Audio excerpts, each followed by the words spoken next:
The night air was thick with mist as Eliza Eversley approached Whiteside Manor. The grand estate had been abandoned for decades, its once majestic facade now crumbling under the weight, time, and neglect. Yet there was an undeniable pull that led her there, a whisper of a forgotten past that beckoned her to uncover its secrets.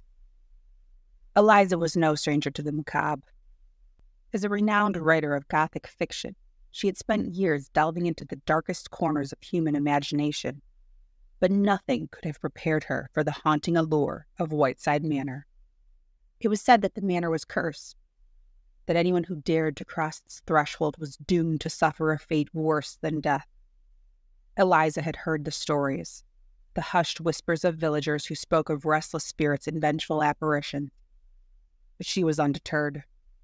She had come here for a reason, driven by an insatiable curiosity and a desire to uncover the truth.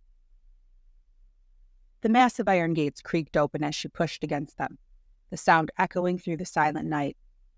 She stepped onto the overgrown path, her footsteps muffled by the dense fog that clung to the ground like a shroud. The manor loomed ahead, its dark silhouette stark against the moonlit sky. As she drew closer, she could see the intricate details of the architecture, gargoyles perched on the eaves, their stone eyes glaring down at her with malevolent intent. Eliza reached the front door, a massive wooden structure adorned with ironwork. She hesitated for a moment, her hand hovering over the ornate knocker, shaped like a snarling beast. Taking a deep breath, she rapped the knocker 3 times, the sound reverberating through the empty halls within. The door creaked open, revealing a dimly lit foyer. The air was musty, filled with the scent of decay and old wood. Eliza stepped inside, her eyes adjusting to the gloom. The interior was a testament to the manor's former grandeur. Marble floors, sweeping staircases, and chandeliers that hung like skeletal remains from the ceiling. But everything was coated in a thick layer of dust, the remnants of a time long past. Eliza felt a chill run down her spine as she ventured deeper into the manor. The silence was oppressive, broken only by the occasional creak of the floorboards beneath her feet. She made her way to the grand hall, a vast room with high ceilings and towering windows that allowed moonlight to filter in, casting eerie shadows on the walls. In the center of the hall stood a large fireplace, its hearth cold and empty. Above it hung a portrait, its colors faded with age. Eliza approached the painting, her breath catching in her throat as she recognized the figure depicted. It was a woman, her features strikingly similar to Eliza's own. The same dark hair, the same piercing eyes. It was as if she were staring at a reflection of herself from another time. A sudden noise broke the silence, a faint whisper that seemed to come from nowhere and everywhere at once. Eliza turned, her heart pounding in her chest. She saw nothing but shadows, the darkness shifting and undulating like a living thing.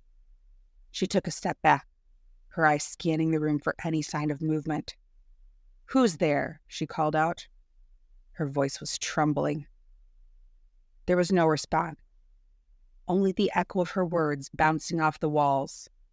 Eliza felt a surge of fear, but also a strange sense of determination. She had come here to uncover the truth, and she wasn't about to be scared away by a few shadows. She made her way to the staircase, the steps groaning under her weight as she ascended. The upper floors were even more decrepit than the lower ones, the walls lined with peeling wallpaper and cracked mirrors. Eliza's footsteps echoed through the empty corridors, the sound growing louder as she approached a closed door at the end of the hall. She reached for the handle, the cold metal sending a shiver through her. The door swung open with a groan, revealing a small, dimly lit room. In the center of the room was a 4-poster bed, its once luxurious drapes now tattered and moth-eaten. Eliza stepped inside, her eyes drawn to a small desk in the corner. On it lay a leather-bound journal, pages yellowed with age. Eliza picked up the journal, her fingers trembling as she opened it. The handwriting was elegant, the ink faded but still legible. She began to read, the words painting a vivid picture of the manor's dark history. July 13th, 1864. I can no longer endure the torment that plagues my every waking moment. The manor is cursed, and I fear that I am its latest victim. My husband, Lord Whiteside, has delved into dark art that should have remained buried. He sought power and immortality, but instead, he has unleashed a horror upon this house that cannot be contained. I hear them at night, the whispers of the damned. They call to me, their voices filled with pain and anger. I fear for my soul, for I know that I am next. The only hope lies in destroying the source of the curse, the artifact that my husband brought into this house. But I am too weak, too afraid to face the darkness alone. If anyone finds this journal, know that you must not succumb to the whispers. Destroy the artifact and free us from this eternal torment. Eliza's hands shook as she closed the journal. The pieces of the puzzle were falling into place. The woman in the portrait was Lady Whiteside, and the curse that plagued the manor was a result of her husband's dark ambitions. Eliza knew what she had to do. She had to find the artifact and destroy it, to free the restless spirits trapped within the manor's walls. She left the room, the journal clutched tightly in her hand. The whispers grew louder as she made her way back down the stairs, the shadows seeming to close in around her. She could feel their presence, their eyes watching her every move. But she pressed on, determined to see her mission through. The grand hall was even darker than before, the moonlight obscured by thick clouds. Eliza approached the fireplace, her eyes scanning the room for any sign of the artifact. She saw nothing but dust and decay, the remnants of a once opulent life now reduced to ruins. A sudden gust of wind blew through the hall, extinguishing the few remaining candles. Eliza felt a chill run down her spine as the darkness closed in around her. She could hear the whispers growing louder, more insistent. They were coming for her. Desperate, she searched the room, her hands feeling along the cold stone of the fireplace. Her fingers brushed against something smooth and cold hidden in a small alcove behind the hearth. She pulled it out, revealing a small ornate box. The artifact. The box was intricately carved, the lid adorned with strange symbols that seemed to writhe and twist in the dim light. Eliza knew that this was the source of the curse, the object that had brought so much pain and suffering to the manor. She had to destroy it. She opened the box, revealing a small blackened stone. It pulsed with a dark energy, its surface swirling with an otherworldly light. Eliza felt a wave of nausea wash over her as she stared at it, the whispers growing louder in her mind. With all her strength, she hurled the stone into the fireplace. There was a blinding flash of light followed by a deafening roar. The ground shook beneath her feet as the manor seemed to come alive, the walls trembling and the floorboards splintering. Eliza was thrown to the ground, her vision blurred by the intense light. She could hear the screams of the spirit, their voices rising in a cacophony of pain and relief. The darkness seemed to lift, the oppressive weight that had hung over the manor dissipating like smoke. When the light finally faded, Eliza found herself lying on the floor of the grand hall. The air was still, the whispers gone. She slowly got to her feet, her body aching from the ordeal. The manor was silent, the oppressive presence that had haunted it for so long, now lifted. Eliza made her way to the front door, the weight of the journal still heavy in her hand. She stepped outside, the cool night air a welcome relief after the stifling darkness of the manor. She took a deep breath, the scent of the forest filling her lungs. As she walked away from Whiteside Manor, Eliza felt a sense of closure. She had faced the darkness and emerged victorious, freeing the spirits trapped within the cursed walls. She knew that she would never forget the horrors she had witnessed, but she also knew that she had done the right thing. The night was still and quiet as Eliza made her way back to the village, the shadows of Whiteside Manor fading into the distance. She had uncovered the truth, and in doing so, she had brought peace to a place long shrouded in darkness. Avonswood Abbey stood atop a lonely hill, its dark spires piercing the moonlit sky like accusing fingers. Once a grand sanctuary for monks, the abbey had long since fallen into disrepair, its halls echoing with the whispers of forgotten prayers and unspoken sins. The townsfolk spoke of the place in hushed tone, claiming it was cursed, haunted by the restless spirits of those who had perished within its cold stone walls.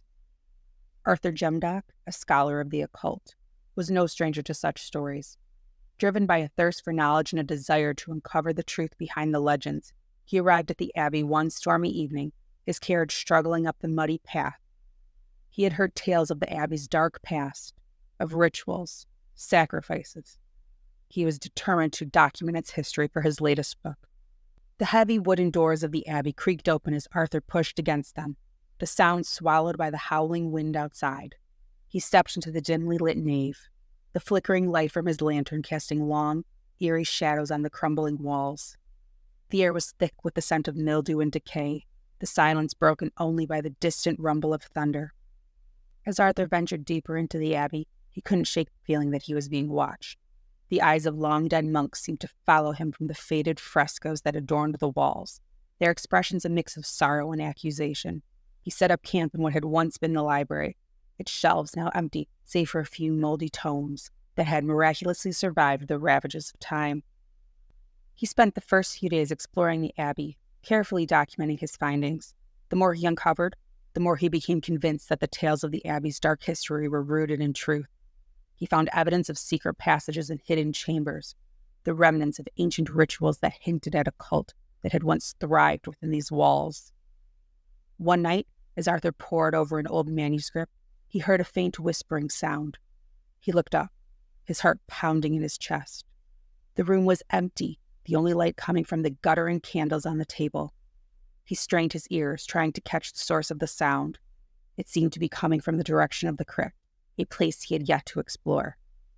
Grabbing his lantern, Arthur made his way down the narrow stone steps that led to the crypt. The air grew colder with each step, the darkness pressing in around him like a suffocating shroud. He could hear the whispering more clearly now, a soft, sibilant murmur that seemed to echo off the walls. The crypt was a vast subterranean chamber, its walls lined with the crumbling remains of monks who had been laid to rest centuries ago. Arthur's lantern cast a feeble light, illuminating the moldering coffins and the skeletal remains within. Followed the sound of the whispering, his breath visible in the frigid air. At the far end of the crypt, he found a large stone sarcophagus, its lid slightly ajar. The whispering grew louder as he approached, a chorus of voices blending together in a haunting melody. Arthur hesitated for a moment, his hand trembling as he reached out to push the lid aside. Inside the sarcophagus lay the skeletal remains of a monk, his hand clasped around a weathered, leather-bound book. Arthur carefully removed the book, the whispering ceasing the moment he touched it. The cover was adorned with strange symbols, and the pages were filled with indecipherable script and disturbing illustrations. As he flipped through the pages, Arthur felt a growing sense of unease. The book seemed to pulse with a dark energy, its contents hinting at unspeakable horrors and forbidden knowledge. He realized that this was no ordinary tome, but a grimoire, a book of dark magic and ancient rite. Over the following nights, Arthur became increasingly obsessed with the grimoire. He spent hours poring over its pages, attempting to decipher its cryptic text. The more he read, the more he felt a strange, insidious presence taking hold of him. His dreams were filled with visions of blood and darkness, of shadowy figures chanting in a language he couldn't understand. One night, as Arthur delved deeper into the grimoire's secrets, he was startled by a loud crash. He looked up to see a figure standing in the doorway of the library, silhouetted by the flickering candlelight. It was a monk, his face hidden in the shadows of his hood. "Who are you?" Arthur demanded, his voice trembling. The figure stepped forward, his movements slow and deliberate. As he drew closer, Arthur could see that his face was gaunt and hollow, his eyes burning with an unnatural light.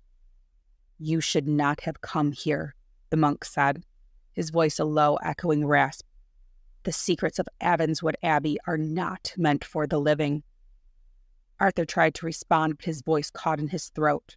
The monk raised a skeletal hand, pointing directly at the grimoire. "That book is a gateway," he continued, "a conduit to the dark powers that once ruled this place. You have awakened them, and now they will consume you." Before Arthur could react, the monk vanished, leaving only a cold, empty silence in his wake. Arthur stared at the spot where the figure had stood, his mind reeling.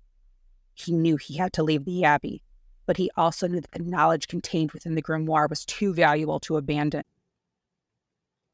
He spent the next few days preparing to leave, his every move shadowed by a growing sense of dread. The whispering returned, louder and more insistent, filling his mind with dark thoughts and unholy desires. He could feel the presence of the spirits growing stronger, their eyes watching his every move. On his final night in the Abbey, Arthur decided to perform one last ritual, hoping to gain some final insight into the grimoire's secrets. He set up a makeshift altar in the nave, using the candles and relics he had found during his explorations. As he began to chant the incantations he had painstakingly deciphered, the air grew thick with an oppressive energy. The shadows in the room seemed to come alive, writhing and twisting like living things. Arthur could feel a dark presence drawing closer, its malevolent intent palpable. He continued the ritual, his voice trembling as he recited the ancient words. Suddenly, the candles were extinguished, plunging the nave into darkness. Arthur felt a cold hand grasp his shoulder, and he turned to see the ghostly figure of the monk standing behind him, his eyes burning with an unholy light. "You have gone too far," the monk intoned. "Now you will pay the price." Before Arthur could react, the monk's hand tightened and he felt a searing pain shoot through his body. The darkness closed in around him, the whispering voices growing louder until they were a deafening roar. He tried to scream, but no sound escaped his lips. When Arthur awoke, he found himself lying on the cold stone floor of the crypt. The grimoire lay open beside him, its pages glowing with a faint otherworldly light. He felt a strange numbness in his limbs, as if his very soul had been drained from his body. He struggled to his feet, his mind foggy and disoriented. The crypt was empty, the whispering voices now silent. Arthur knew he had to leave the Abbey before it was too late. But he also knew that the knowledge he had gained came at a terrible cost. As he stumbled up the stairs and out into the stormy night, he felt the eyes of the spirits watching him, their presence a constant, chilling reminder of the dark power he had unleashed. The Abbey loomed behind him, its dark spires a testament to the horrors that lay within. Arthur returned to his home, but he was never the same. The grimoire haunted his every waking moment, its dark secrets etched into his mind. He could feel the presence of the spirits growing stronger, their influence seeping into his thoughts and dreams. In the end, Arthur realized that some knowledge was too dangerous to possess. He sealed the grimoire in a lead-lined box and buried it deep in the earth, hoping to contain its dark power. But the whispers never ceased, a constant reminder of the price he had paid for his curiosity. Avonswood Abbey remained a place of darkness and dread, its secrets buried deep within its crumbling walls. And though Arthur had escaped with his life, he knew that the Abbey's dark influence would haunt him until the end of his days. For in the shadows of Avonswood Abbey, the past never truly dies, and the spirits of the damned still linger, waiting for the next unwary soul to awaken their dark power. Hothingdale House, a sprawling mansion on the edge of the desolate moor, had stood empty for nearly a century. Its stone walls were covered in ivy, and its windows, like dark eyes, stared blankly out over the mist-covered landscape. The villagers avoided it, whispering of the curses and tragedies that had befallen those who dared to inhabit its walls. Yet, despite its ominous reputation, the house had a new owner. Edmund Eddington, a reclusive scholar of the arcane, had purchased the house for a pittance, drawn by the promise of solitude and the allure of its mysterious past. He arrived on a gloomy autumn afternoon, the sky heavy with the threat of rain. His carriage rattled up the overgrown driveway, the wheels crunching on the gravel as he gazed up at the imposing structure that would be his home. The front doors groaned in protest as Edmund pushed them open, revealing a grand entrance hall shrouded in dust and shadow.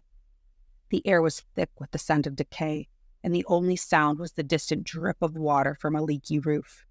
He took a deep breath, the chill of the house seeping into his bones, and stepped inside. The interior of Hothingdale House was a labyrinth of dark corridors and forgotten rooms. Edmund wandered through the halls, his footsteps echoing off the stone walls.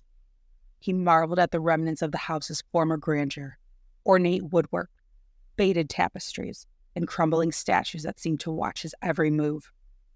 He made his way to the library, a vast room lined with towering bookshelves.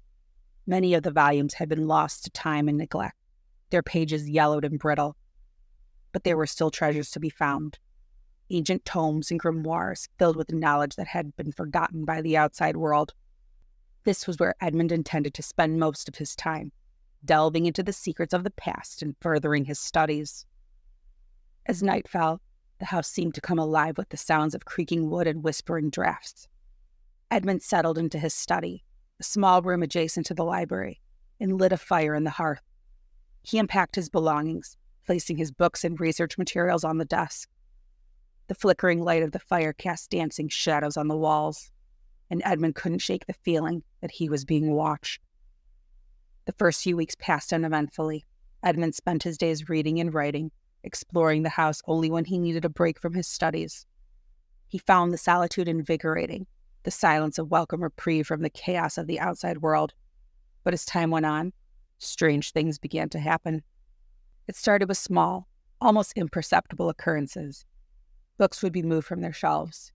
Doors that he was sure he had closed would be found ajar, and objects would disappear only to reappear in different rooms. Edmund dismissed these incidents as the product of his imagination, the result of spending too much time alone in the eerie old house.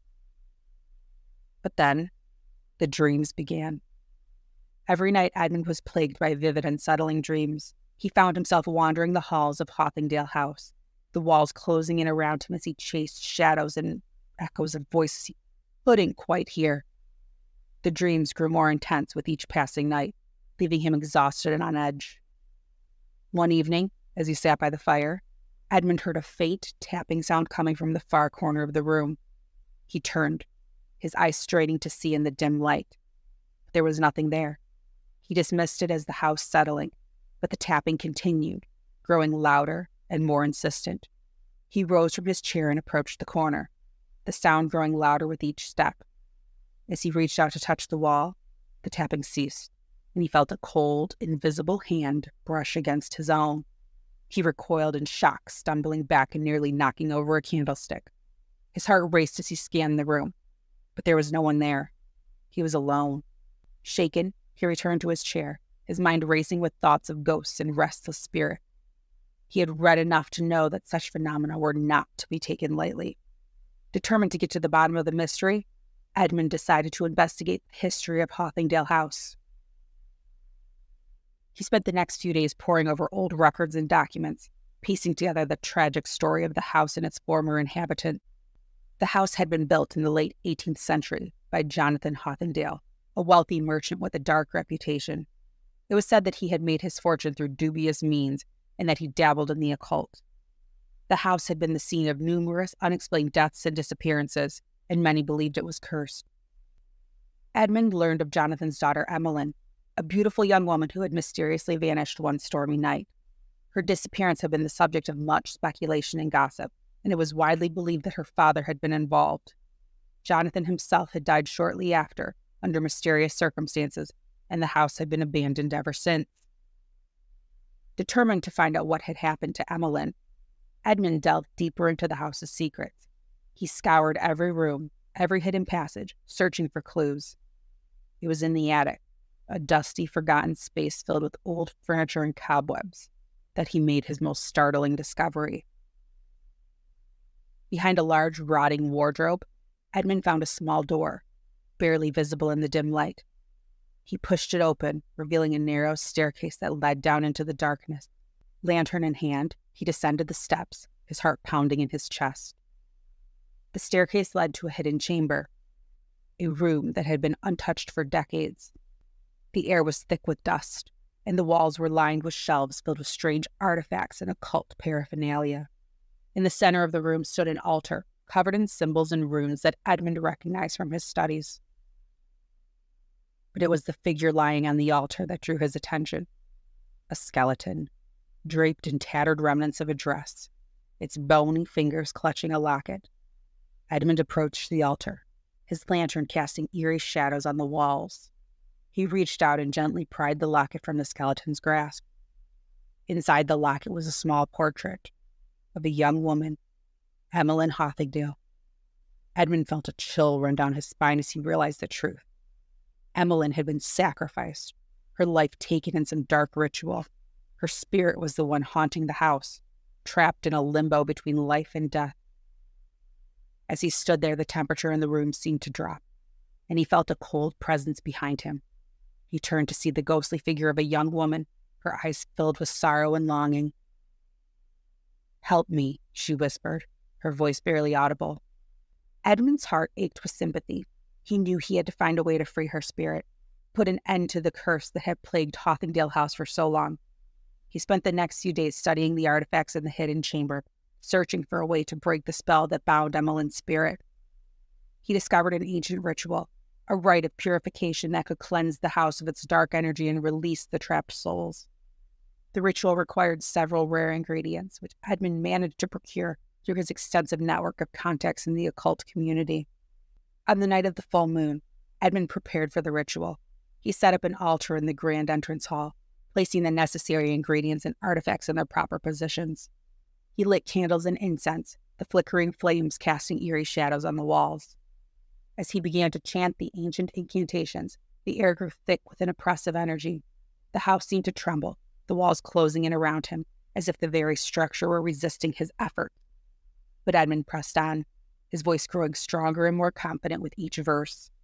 Suddenly, the candles were extinguished, plunging the hall into darkness. A cold wind swept through the room, and Edmund felt a chilling presence surround him. He continued to chant, his voice unwavering as he called upon the spirits to be released. The temperature dropped further, and Edmund could see his breath in the frigid air. He felt a cold hand brush against his cheek, and he opened his eyes to see Emmeline's ghost standing before him. Her eyes were filled with fear and desperation, her lips moving silently as she mouthed the words, "Help me." Edmund reached out to her, his hand passing through her ethereal form. He continued the ritual, his voice rising in a crescendo as he called upon the ancient powers to cleanse the house. The air crackled with energy, and he could feel the presence of other spirits, their eyes watching him from the shadows. With a final powerful incantation, Edmund completed the ritual.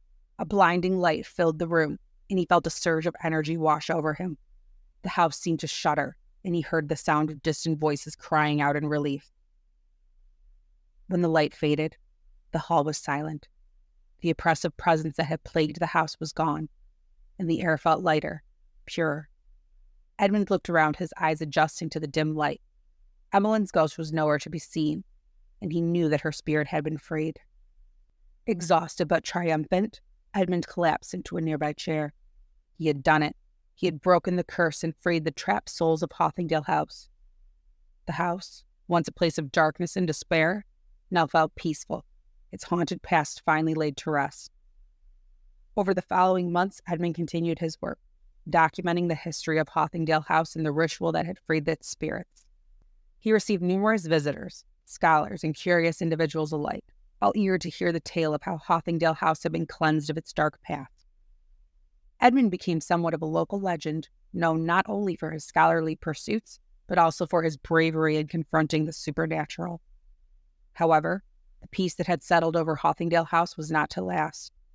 As winter set in, bringing with it long, cold nights and a blanket of snow over the moor, Edmund began to notice subtle changes in the atmosphere of the house.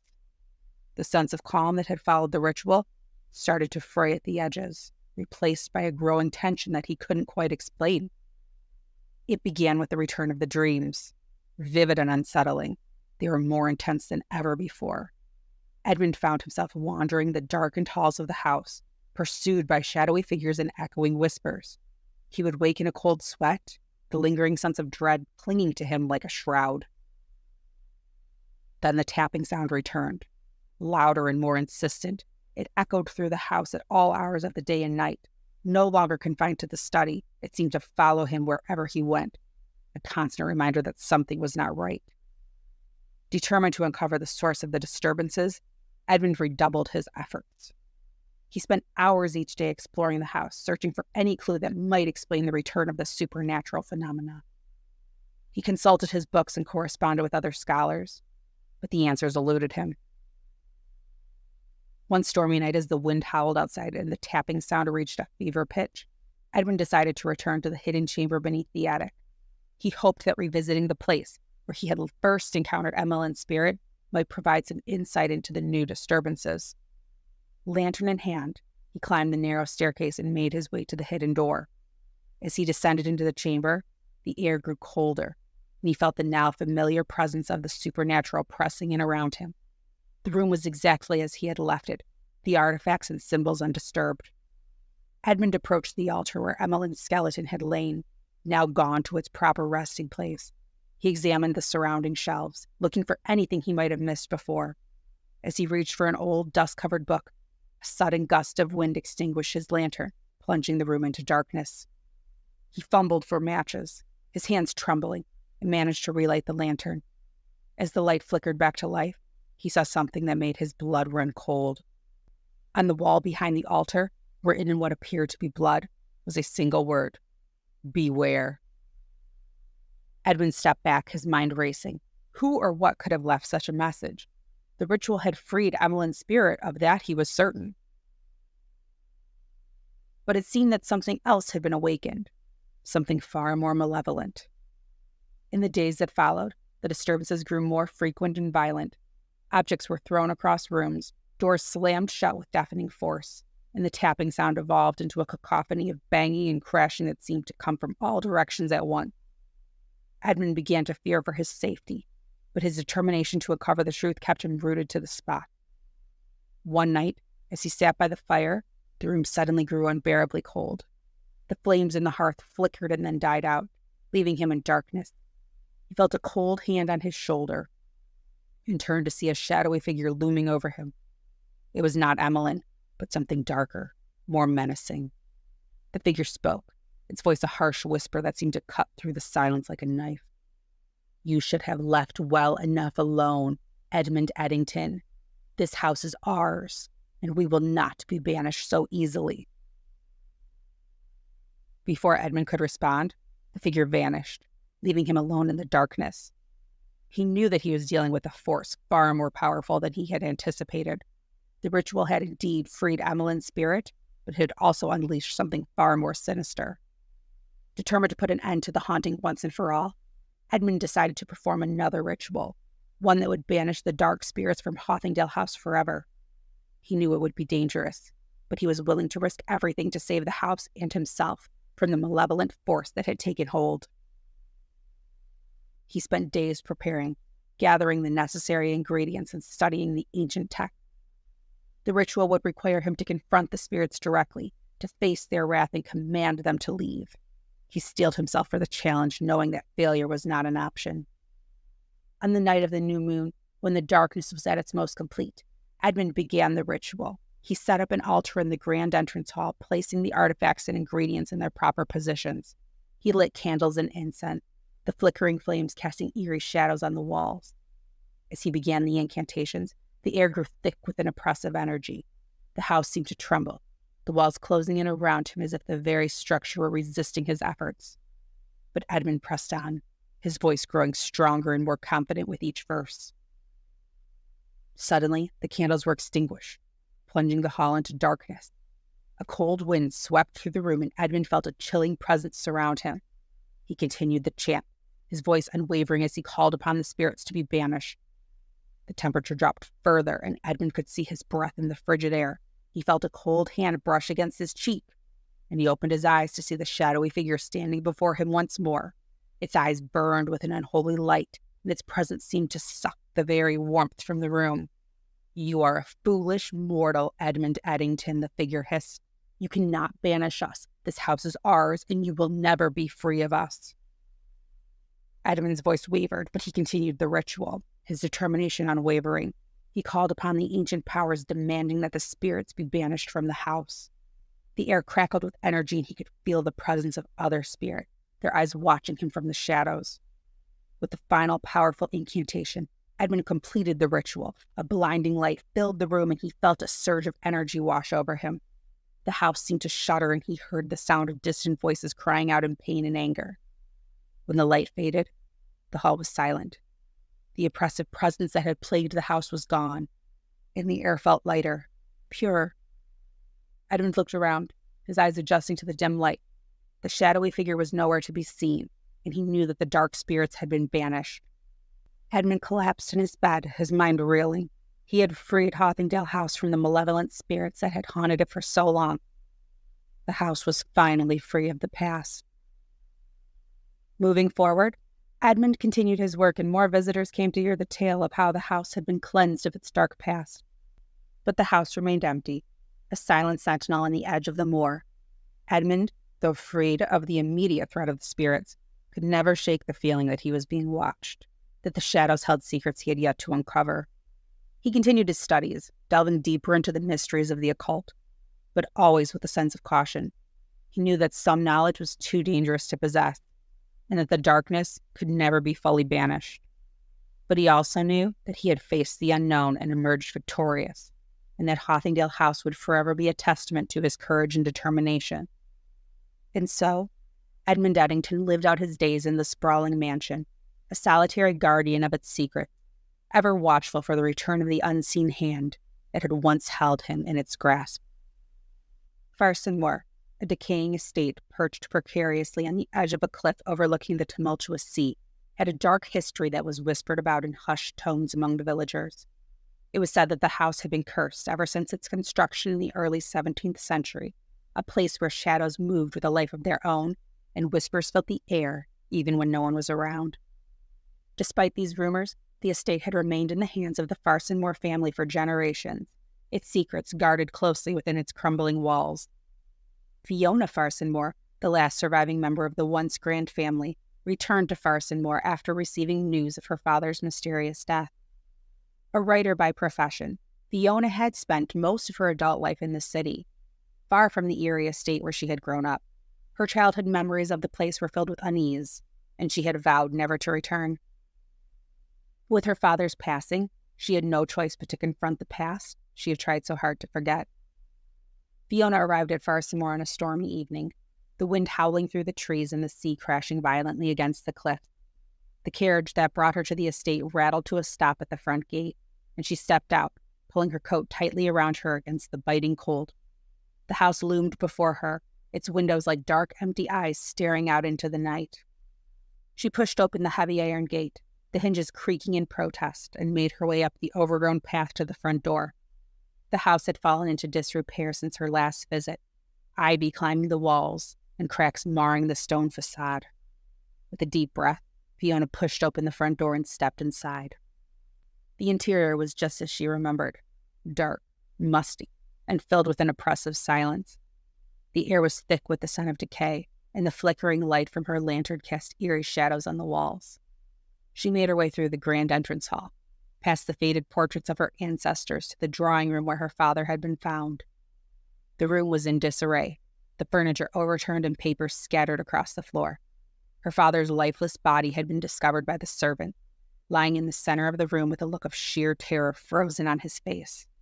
The cause of death had been officially listed as a heart attack, but Fiona knew there was more to the story. She had to find out what truly happened to him. Fiona spent the next few days exploring the house, searching for clues. She pored over her father's journals and letters, hoping to find some hint of what he had been working on before his death. The more she read, the more she realized that her father had been obsessed with uncovering the secrets of Farson Moor. He had written extensively about the history of the estate and the strange occurrences that had plagued the family for generations. One entry in particular caught her eye. It detailed the construction of a hidden room somewhere within the house, a place where the darkest secrets of the Farson Moor family were said to be kept. Determined to find this hidden room, Fiona scoured every inch of the estate, tapping on walls and searching for any sign of a hidden door. After days of fruitless searching, she finally found it, a small, inconspicuous panel in the wall of the library. With trembling hands, she pushed it open, revealing a narrow staircase leading down into the darkness.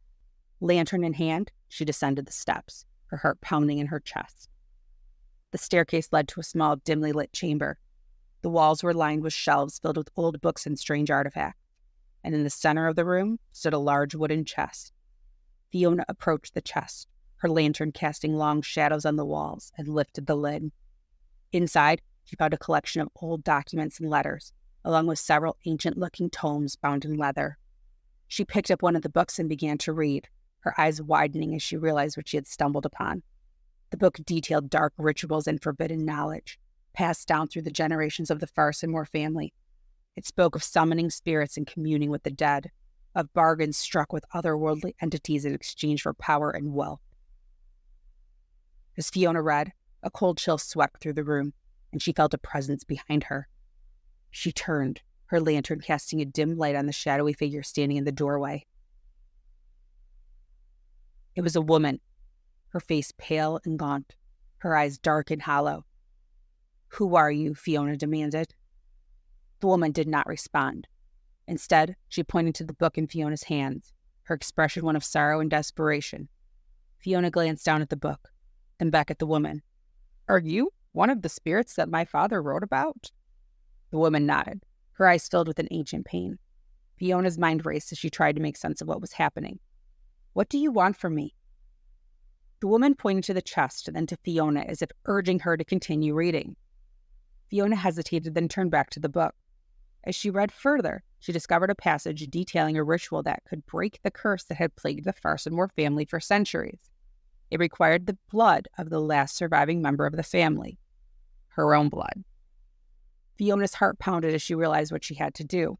The ritual was dangerous, but it was the only way to free the spirits trapped in Farsenmore and end the cycle of death and despair that had haunted her family for generations. She knew she had to try. She gathered the necessary ingredients and prepared for the ritual. The instructions were clear, but the risks were great. She had to perform the ritual at midnight in the drawing room where her father had died. She placed the items in their proper positions, lit the candles, and began to chant the ancient incantations. The air grew heavy with an oppressive energy, and the shadows seemed to come alive, swirling around her like a dark fog. She felt a cold hand on her shoulder and turned to see the ghostly woman standing beside her, her eyes filled with pleading urgency. "Help us," the woman whispered, her voice barely audible over the howling wind that seemed to come from nowhere. Fiona continued to chant, her voice growing stronger and more confident with each verse. She could feel the power of the ritual building, the energy crackling in the air around her. As she spoke the final words, she felt a sharp pain in her chest and collapsed to the floor. The room was filled with a blinding light, and she could hear the sound of distant voices crying out in relief. The oppressive presence that had filled the house began to dissipate, and the air grew lighter, purer. Fiona felt herself being lifted, her body weightless as if she were floating. When the light faded, she found herself standing in the drawing room, the candles still burning around her. The ghostly woman was gone, and the house was silent. She felt a sense of peace and relief wash over her, knowing that she had succeeded. Over the following weeks, Fiona worked to restore Farsenmore, determined to honor the memory of her ancestors and the spirits she had freed. The house now felt warm and inviting. She began to write about her experiences, documenting the history of the estate and the rituals that had saved it. Fiona soon discovered that the village's attitude toward Farsenmore had shifted as well. The villagers, once fearful and suspicious, began to see the estate in a new light. They visited more frequently, offering their help in the restoration efforts and sharing their stories of their own encounters with the supernatural. One evening, as Fiona sat in the drawing room by the fire, she felt a familiar presence. She turned to see the ghostly woman standing in the doorway, her expression one of gratitude and peace. "Thank you," the woman said softly. "You have freed us from our torment." Fiona smiled, tears of relief and joy streaming down her face. "I'm glad I could help." The woman nodded, then slowly faded from view, her spirit finally at rest. Fiona knew that she had done the right thing, and that Farsenmore would no longer be a place of fear and darkness. The house had been given a new life, and so had she. As the years passed, Fiona continued to write, her stories of Farsenmore and its haunted past captivating readers around the world. The estate became a place of pilgrimage for those seeking to understand the supernatural, a testament to the enduring power of love, courage, and redemption. And through it all, Fiona remained the guardian of Farsenmore, ever watchful for any signs of the darkness that had once plagued her family. She knew that the battle against the unknown was never truly over, and she was ready to face whatever came her way. For in the end, it was not the whispers of the past or the shadows of the night that defined her, but the strength and resilience of her spirit, and the unbreakable bond she had forged with the souls of Farsenmore. Years later, Fiona would sit in the drawing room, now fully restored to its former glory, and reflect on the journey that had brought her to this moment. The house was filled with warmth and light, the once oppressive silence replaced by the laughter and conversations of friends and visitors. Farsenmore had become a symbol of hope and renewal, a place where the past and present coexisted in harmony. Fiona had found her calling as both a writer and a guardian of the estate's legacy, her stories bridging the gap between the living and the departed. Each tale she penned was a tribute to the spirits who had found peace into the strength of those who dared to confront the unknown. One winter's night as a snowstorm raged outside, Fiona sat by the fire, the glow of the flames casting a warm light over the room. She was working on her latest manuscript, a comprehensive account of the rituals and dark secrets she had uncovered at Farsenmoor. The book, she hoped, would serve as a guide for future generations, ensuring that the darkness would never return. As she wrote, she felt a sudden chill in the air. The fire flickered and the shadows in the room seemed to deepen. Fiona looked up, her heart skipping a beat.